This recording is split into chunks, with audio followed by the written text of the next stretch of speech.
Hello guys and welcome back to another video. Today is gonna be more of an informative video and we're gonna dive into why Skinport is now criticized for what they're doing with their business endeavors and their marketing.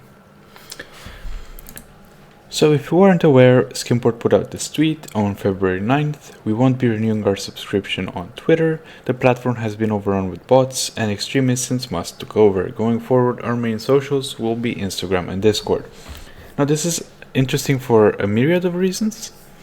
So Discord historically is not the best social platform because that's just a place where you have a server and you communicate with other people. That's its intended goal.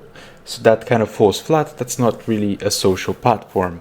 And that the social platform is Instagram, where they would rarely post anyway.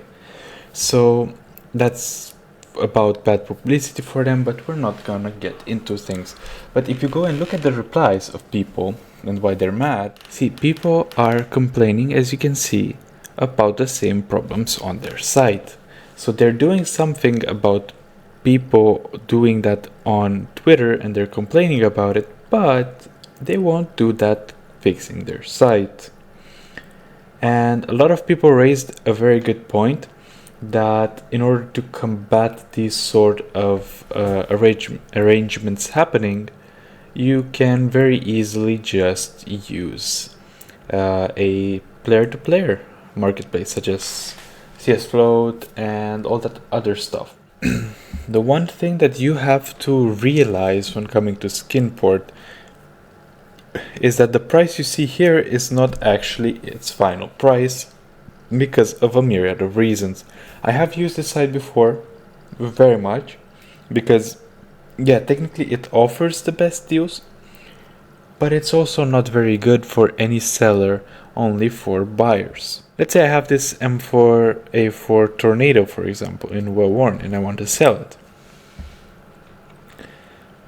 We have already a 12% listing fee, and we're already looking at, let's say we put a normal price. This is the price you would get on your gun usually, so the 80% real cash value. But then over that 20% that's already going off, you also have a 12% listing fee. So you're already looking at 32% listing fee. And what I also think the icing on the cake for many people using this website is, when coming to selling skins, and the icing on the cake to many people that are using this website is the fact that the suggested price on Skinport differs with its Steam price. As you can see, the Steam price for this weapon is 8 euros usually, and it has sold for 7.58 euros last time. And if you go to Skinport for this exact weapon, when we see here suggested price is 6.15 euros. So that's considerably lower than what it's actually being sold for. So it's not only getting you a about 10% cut from the actual price, first of all, then you're also getting cut about 20% in order to actually sell it in due time, but you're also being cut the 12% listing fee.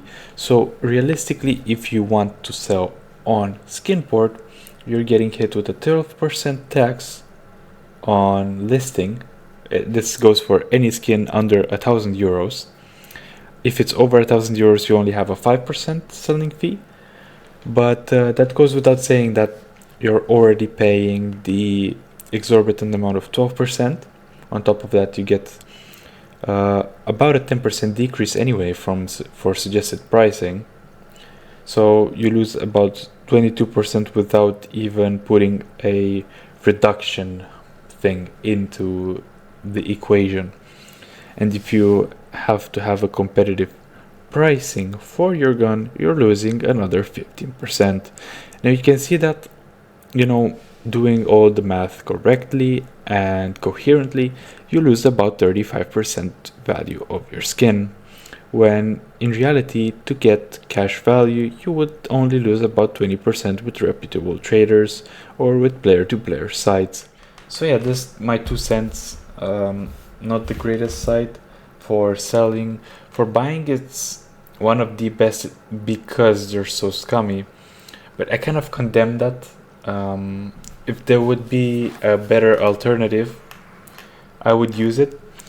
But yeah, also CS Float is not Saints either, since they require your API key. And if you look into the terms of service of Steam, an intelligent business behavior choice, because the API key is actually granting them access to your account without needing a passport or Steam guard. Yeah, it makes trading easier, but for a site to have your Steam API key means that they can get into your account at any time, and it's actually required to buy on CS Float. So none of them are saints. No site is a saint, but this one is especially scummy because of its bots and predatory fees.